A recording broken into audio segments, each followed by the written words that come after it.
Welcome to Lead Up, Leadership Gwinnett's podcast dedicated to showcasing initiatives that are truly impacting our community and the incredible leaders behind them. I'm your host, Logan Serrano, Director of Marketing and Communications with Leadership Gwinnett. So today I have joining me Dr. Babak Mostaghimi. He's the Assistant Superintendent of Elementary Education and Student Support at Gwinnett County Public Schools, lovingly known as GCPS. So he's also a graduate of the Leadership Gwinnett class of 2020. So welcome, Babak. Thank you. Thank you so much for having me.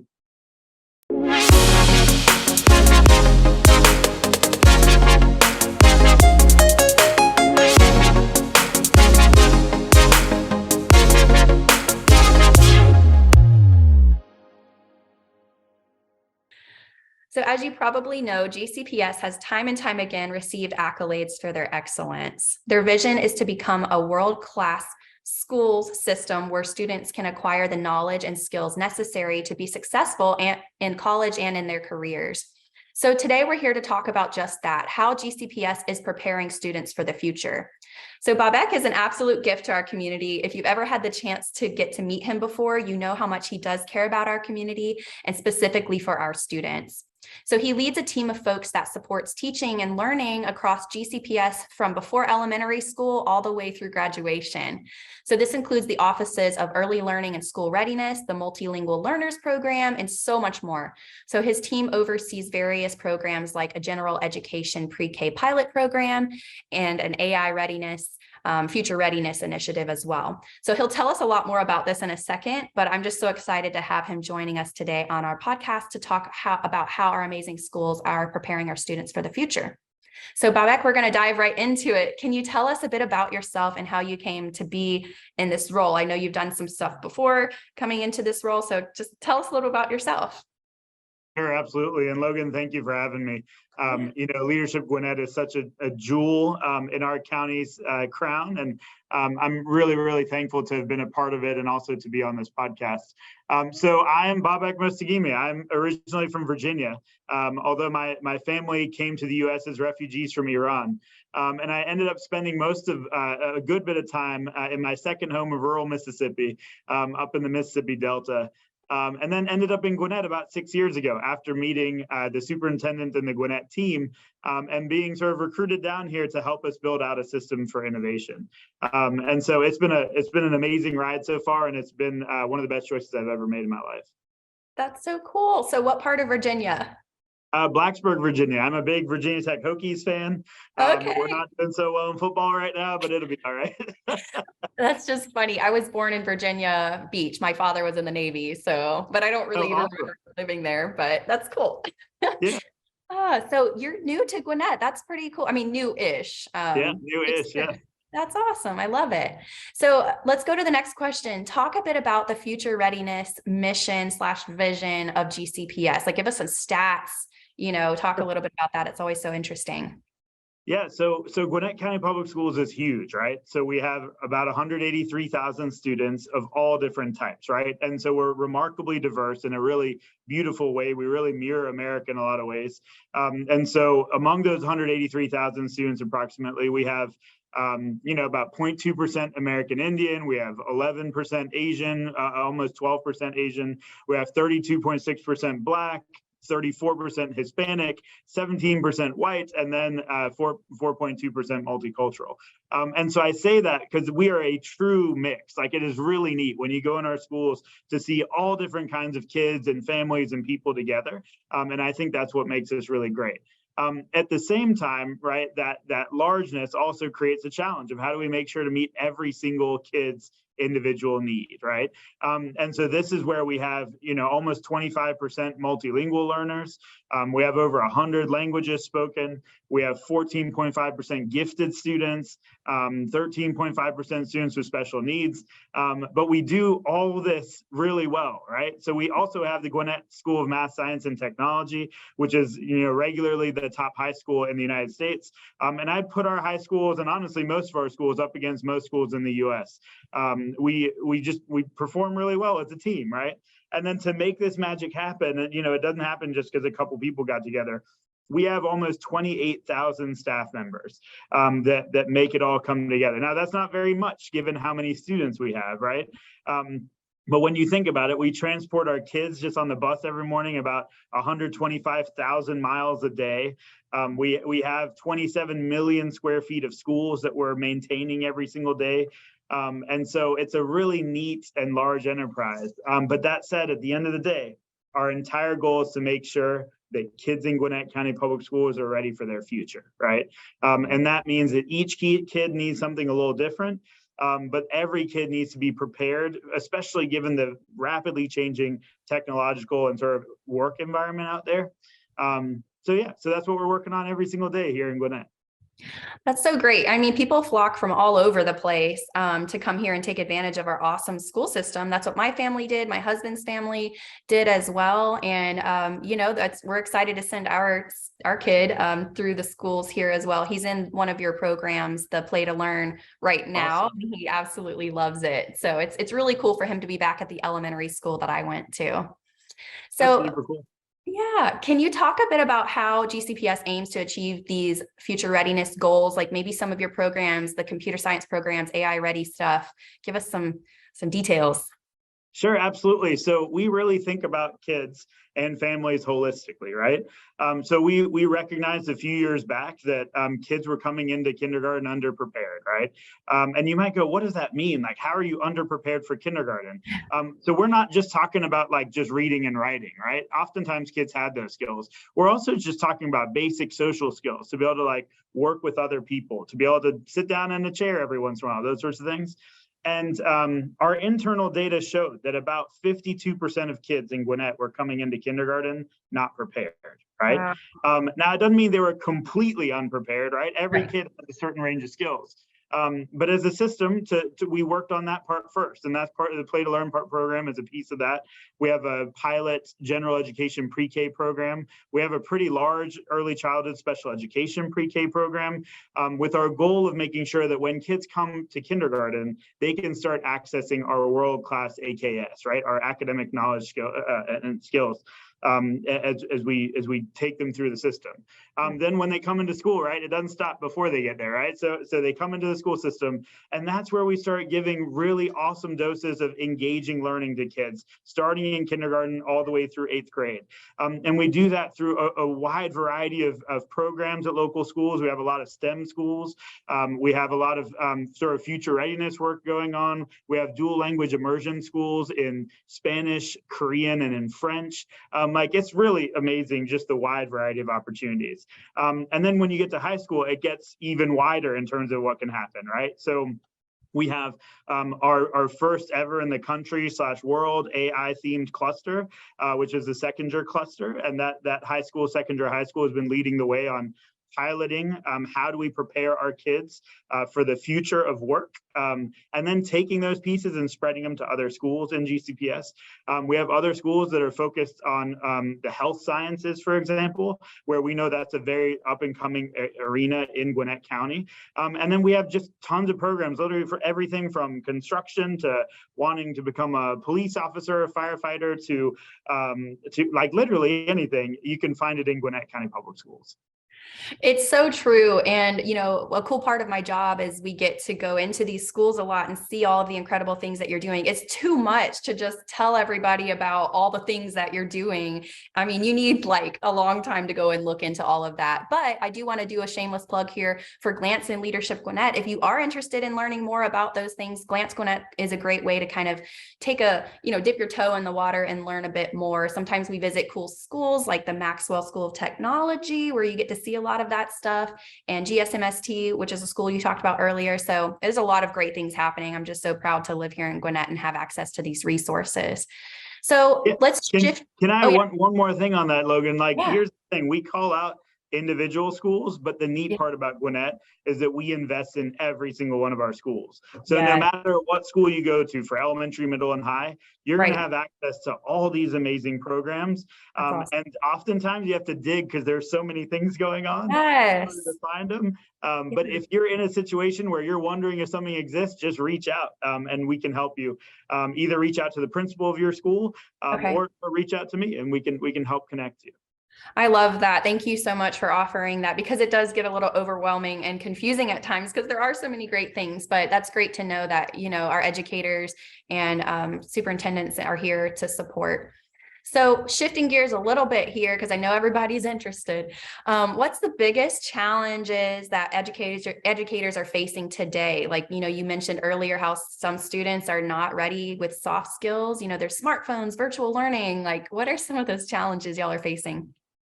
Sure. I think, honestly, for educators right now should be thanked more than almost anybody else in the world, because they have done an incredible job. I mean, if you think about it, like, I think one of the biggest challenges, honestly, is like, I'll frame it as like the grind, right? And so like April 2020 happened. And people thought that there was this sprint going on. And what did our educators do? They stepped up to the challenge and they started sprinting. And then that sprint turned into a marathon. And, most people don't run a marathon right after sprinting, right? And then now we found out that that marathon is more like one of those 150-mile treks through the Amazon, right? And teachers have been doing it the whole time. And the reason for that is, like you were saying, the world comes to the school building. Right. And that means every stress and pressure that's on our families shows up in the school for our kids. Right. When a child loses a parent or a family member, that comes to school. Right. When a child is having an amazing day and their parent got a great job, that comes to school as well. Right. And so I think one of the big things that educators are having to deal with right now is just the multitude of stresses that are coming from just a society and a world that's a bit at unease right now, right? In a lot of different ways. I think a second thing that's really big and hard for educators right now is we're in this unique moment where we're really starting to understand that K-12 education, whether it's public or private or whatever in America, was really set up for a time when people were going to work in factories. And so the whole system is built as a factory model. Right. But teachers were the first people to tell us, hey, this is not working. Our kids actually need individualized focus and personalization to make sure that they get to where they want to go. Right. And so I think a second stress is this sort of pivot that's occurring in education right now, this transition where we're going from, hey, everybody turn to page 1 in the book and start writing down your vocabulary lessons, to, hey, what page do you need to start on because of your goals in the future and because of what you already come to school with, right? And so I think that's putting another big pressure on teachers. And then I think a third one, just broadly, and I know this is hard for us to hear, is that I don't think we as a society treat our teachers the way they ought to be treated. I don't think we treat them the way we want to be treated, right? I think too many times we don't give teachers the leeway they need. And remember, I started off as a teacher. I was a 5th grade science and social studies teacher, right? I'm also a parent in Gwinnett, right? So I have 2 children who are in our system. And so I think as teachers, it gets really hard when not only you're trying to do all these different things, but then you hear all these people yelling about stuff. And at the end of the day, you're just like, come see my classroom and see what I'm doing. Yes. And so, yeah, so I think there are those things that are going on, but I also know that educators are amazing. And every day, like whenever I need to be re-inspired, I just pick a random school and I go there and I watch teachers in action and I talk to teachers because at the end of the day, they're showing up every day for our kids to make sure they're learning. I love that. And thank you so much for sharing. It's so true. I mean, if you really get down to the base level and you go into the classrooms and you look at how much these students or these teachers care for their students, it's incredible. I have a really good friend who is a teacher here, and she just takes it so seriously. She's so passionate about it, and that's truly her heart work. So it's so true. People really need to see how hard these teachers are working for our students. It's incredible. So the next question here that everyone's talking about is AI. And you showed me something called GPT the other day. It's really kind of scary / incredible tool that's out there. So how will this affect GCPS's approach to education? What is that looking like for you guys? Sure, and that's a great build off from what's the challenges for teachers, right? Yes. So anyone who's paying attention right now, anywhere in the world, is realizing that something really major is happening, right? And that really major thing is powered by artificial intelligence, right? And now we're not necessarily talking about like Terminator artificial intelligence, right? Like we're talking about like algorithms and numbers and data and those sorts of pieces. But what we're finding is that over time, things that we thought were pure human skill, like nothing else could ever do this, can actually be automated, right?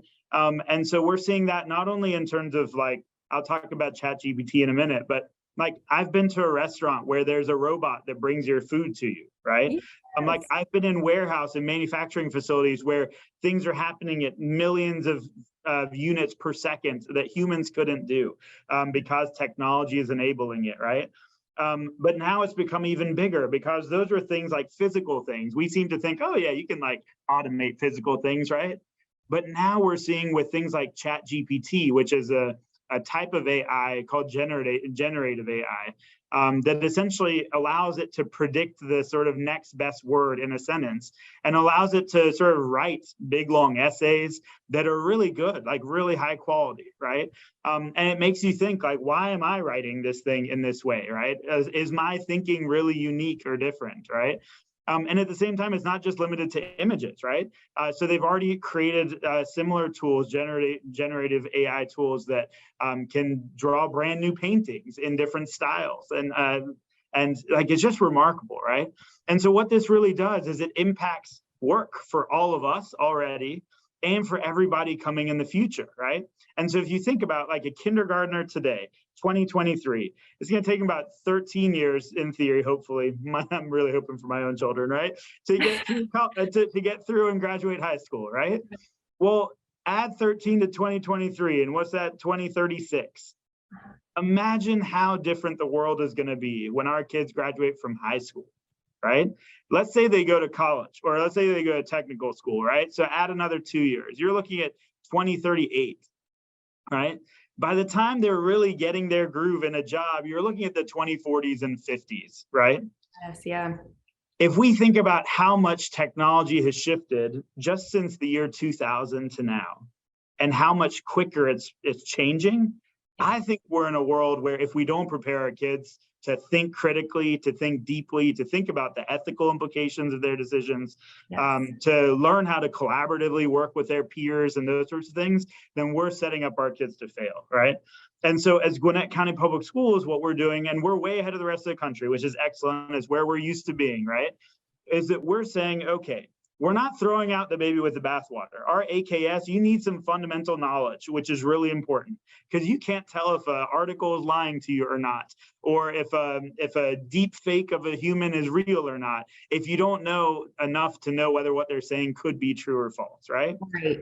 And at the same time, what we can do is upgrade each of those lessons we already teach to make sure it's bringing out more of those human skills around design thinking and collaborative leadership. It's giving kids access to the technologies that are out there already so they can start debating for themselves their own beliefs around their ethics around it or how they should be used. And then all those other things around it, right? And so, some people think, oh, well, like my kid's not a technology kid. Well, that's not a thing anymore, right? It's like saying like, I don't like the internet. Well, like good luck, right? It's just not something you can do. Yeah. And realistically, these technologies are changing every single type of work, no matter what it is. And so we're making sure that our kids from the get-go have a strong basis in reading and writing and arithmetic, right? Like they need that. Right. But then they need more than that. They need to make sure that they're ready to engage ethically and be those leaders that we need, that I hope will be taking care of me when I'm old, that I hope will be our politicians when I'm older, right? And all those things. That's so beautifully put. Thank you so much. And it's just so inspiring. And it makes me proud that GCPS is evolving and innovating to be world-class leaders in this arena. I mean, it's so necessary. So, I mean, you're right. Like just as a millennial baby, like I saw the, kind of birth of the internet and the whole millennium happening. And it's just insane that what we've come to. I mean, and when I was 16, I had a little flip phone that you had to pay 10 cents per text message, and like, look at us now. So pretty incredible stuff. And it's really exciting and scary to look at the future, but I'm so glad that y'all are worried about that. You can worry with me. Well, I mean, I think it takes everybody, right? And that's what I love about Gwinnett, is that we have so many companies and business partners that have reached out and have partnered on this work. It's not like we're creating like our AI learning framework from scratch, like by ourselves. Right? Like we've had folks from Google and Apple, but we've also had a lot of local companies that have been at the table, and our academics around here, making sure that we're thinking in the right ways for Gwinnett and leading the way. So, you know, together we'll make this work. That's so awesome. It's so exciting.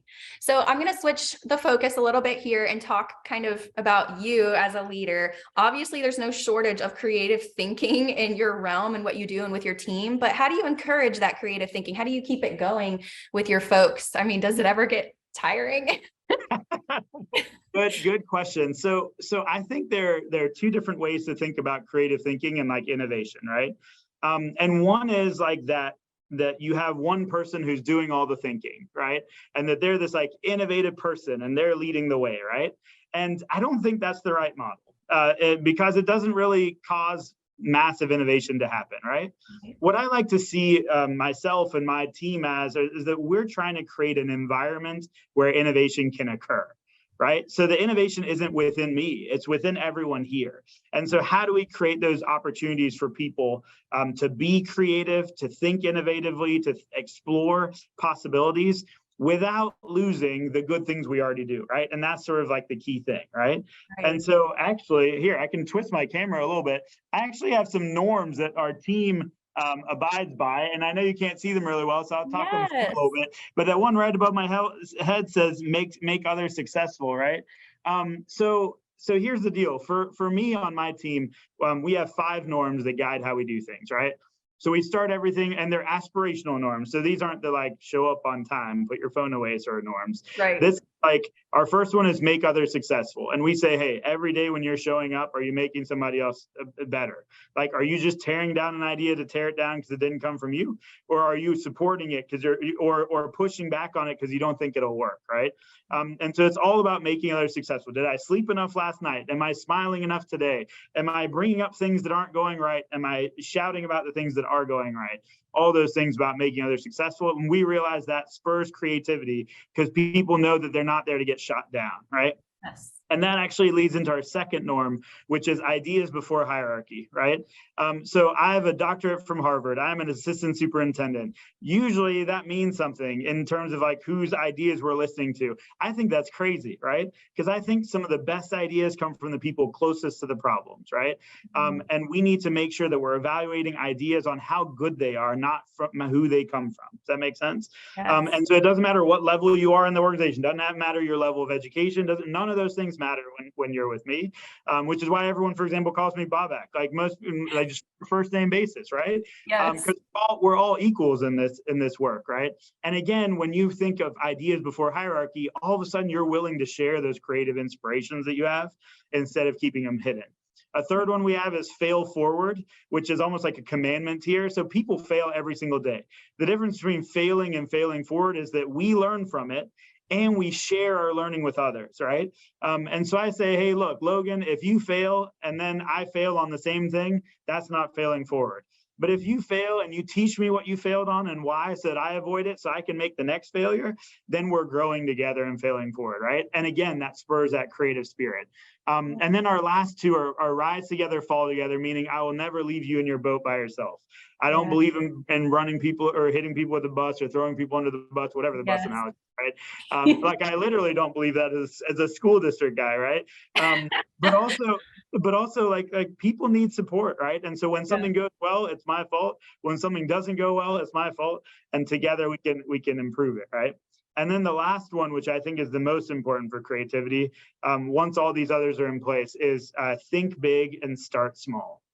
So I think oftentimes we lose sight of the bigger goal. Like, what's that think big? What's our big vision? And let's be creative towards that, right? We end up just like improving stuff to be improving stuff today, but we never go like, wait, where is this heading us towards? Like, where are we going, right? Yes.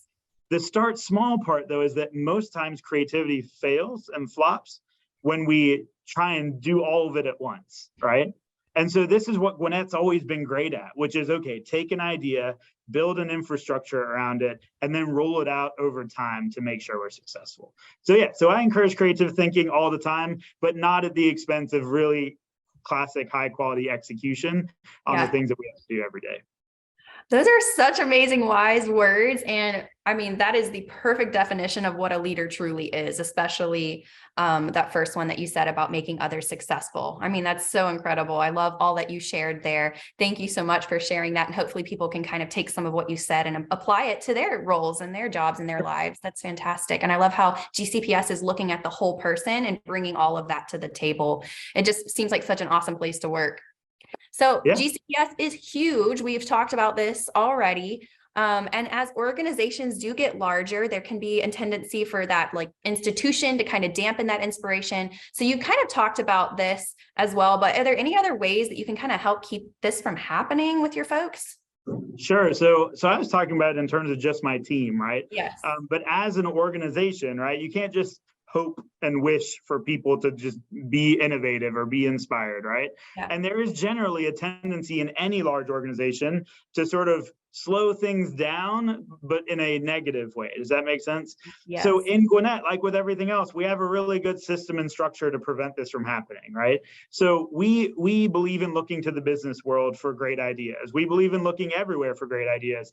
And one of those big ideas is this fundamental challenge that systems have, large organizations have, between doing what's current really well, while also thinking about what's next, right? And I think creating a system that allows for both is what keeps an organization of this size from dampening like those innovative aspirations and inspirations that people have, right? And so how we do this is through a model called organizational ambidexterity. That's like a really long word, right? But, you know, ambidextrous means left and right? Like you can do both at the same time. And what that means in terms of an organization is that you essentially create a system where one part of the organization is focused exclusively on execution, right? So this is just like the day-to-day, right? Like you can't get it wrong. You got to be operationally tight. You got to make sure buses arrive on time. You got to make sure teachers are teaching good things to kids, right? But at the same time, we also have an organizational segment focused on exploration, which is looking literally to like what's coming next across all the various areas. And when you find something where we're like, oh man, we need to make a big bet here, we make that bet and then move it into our execution system, right? Yes, yeah. And so essentially what we try and do is we're trying to not become Blockbuster Video, right? Or Circuit City, where all of a sudden one day another organization or entity emerged that was able to do their thing better, right? The thing that differentiates Blockbuster from some of the organizations that have been going on forever or for a much longer period of time is the ability to always be executing on today while looking at what's going on tomorrow, right? Yes, and so like Netflix. Yeah, exactly, right? And you remember Netflix, when they would mail you the CDs? Totally. And here's the thing, Netflix actually even did it to themselves, right? So they moved from shipping the DVDs, right, to streaming, which everybody thought was a bad idea, right? They actually ate like a multi-billion-dollar business doing that, but ended up creating an even bigger business, right? Wow. Then they started eating into that with their next innovation, which was like the Netflix shows that they were creating themselves, right? Yes. And right now, Netflix is in a weird moment where it hasn't figured out what that next thing is, which is why people have more than just Netflix now, right? They'll have like all these other services because they're offering a similar product, right? So they need to keep, this is my plug to Netflix, to keep innovating. Let's move ourselves to the next piece. Hear that, Netflix? Yes. but here, so back to the question at hand though, right? Here in GCPS, the way we prevent the sort of dampening of inspiration is by making sure that we create a system where inspiration needs to be aligned to something, right? It needs to be aligned to achievement for our kids. And what that means is readiness for their future, right? And so we build these systems to make sure that great ideas can percolate and come up. We can test them out and try them out instead of trying to do them everywhere at once. And then when they work, we go, okay, let's spread these to other places. And I'll give you an example. Our AI work at Seconder High School is an example of that, where it's like, okay, let's try out these ideas that we think are going to work at scale. They are working already. It's only been a few months in and we're seeing massive success, right? And so now it's like, okay, how do we appropriately package and share with other people so that teachers across the system can be doing the same great things for their kids? Yes. Oh my gosh. This is just so uplifting to me and exciting. And just to see your passion behind it all is just incredibly refreshing. So thank you so much for sharing that. I have one last question for you. What is GCPS's greatest need right now, maybe even specifically in your arena, and how can those community leaders support you in your efforts? Like, what are the people's role? Sure. So I get asked this question all the time, right? So I'm going to narrow it down to, I'd say everything, but there are three things I'd say. I think number one, we got to remember that parents are their child's first and best teacher. And so wherever we can support parents to be better parents, we're all better off for it, right? So as an organization, that can mean multiple things for you, right? That could mean creating leave policies and those sorts of things that support women, that support men in the workplace, right? In better ways, families, right? It can also mean supporting our programming here around building babies' brains, for example, which we've had a lot of really great community partners. And just a shameless plug here, if you haven't been to buildingbabiesbrains.com, you should. It's a really great resource for families who have children birth to 5.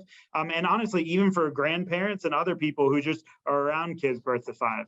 And so in that arena, helping parents, and then also providing additional resources and support here, and to spread awareness around the importance of early learning. So that'd be like my first ask, right? Second ask is harder. It's more philosophical, right? And this is where I deeply believe that we become who we believe we are. Gwinnett is great. We do a lot of things really well, and we always have. But what has made us great is that we've never stopped improving, right? Yeah. We've never stopped evolving as a system, and not just Gwinnett County Public Schools, but as a county as a whole, right? And to maintain that greatness, all of us have to be committed to that greatness, which means that we have to see challenges before they reach us and do something about it, right? But a lot of that actually also comes to bear on how we talk about Gwinnett, right? And in our current state of politics, and I'm not blaming anybody in particular, but I think we're really good at trashing ourselves and each other, but not really good at going, is that actually true or not, right? And each time we say something negative that is untrue about Gwinnett, we chip away at our own greatness because we stop believing it just a little bit each time, right? And so what I'm hoping for is I'm hoping that we can uplift our political discourse and focus on things that aren't working in a positive action-oriented way, while also not forgetting about the literal hundreds of thousands of people who have moved here because of how great Gwinnett is. Yes. Does that make sense? Yes. And so I'm hoping in terms of support, help us to elevate that discourse, help us to solve problems together, and help make sure before you spread something that it's actually true, right? Yeah. And then a third one, which is much more practical, especially for our business leaders who I hope are watching this, is partner with us, right? Partner with us to provide students with internships, to provide kids with a view into their own future, to help our teachers and principals see what the future of work looks like, right? We've had a lot of great organizations open their doors to us, and it's been amazing, right? Not only just for us as adults to learn, this is what I need to prepare children for, but also to get kids inspired about their future, right? And then finally, to help us give kids access to the latest and best technologies. There's so many businesses that have helped us out with, hey, this is actually what you need. This is what you need in a classroom to get the kids in high school trained up. And then sometimes even helping us provide those things. So yeah, those are 3 big asks, but it would be really awesome. So again, helping our earliest learners, right? Elevating our discourse around Gwinnett and Gwinnett being great, and then partnering with us to ensure kids have access to opportunities. So many incredible things to unpack there, and so many great call to actions as well. So if somebody does feel like they want to reach out and partner with y'all, can they contact you, or should they contact their principal? What do you think? So, well, it depends on what you want to do. If it's something particular to your local school, I would say reach out to your principal. They love talking to folks. They love incorporating new ideas and those sorts of things. If it's something where you're unsure, like it falls across multiple clusters of schools or you don't know, just give me a call or send me an email. You might be surprised, but I am the only Babak Mostaghimi in the entire Gwinnett County Public School system. So I'm easy to find. And what I'll do is I'll help connect you to whoever it is to make sure you're linked up and taken care of. That's so perfect. And I just want to say, wow, and thank you so much. This is incredible information. I just really hope that everybody that hears this just really gets a sense of how much GCPS really cares about our students and their future readiness. It's such a great organization. It really is. I'm so excited to be a student of GCPS and to have my family continue that legacy as well. So thank you so much for sharing more about GCPS's future readiness programs. We're all out of time for today. And thank you everyone for watching. And I will see you on the next episode of Lead Up.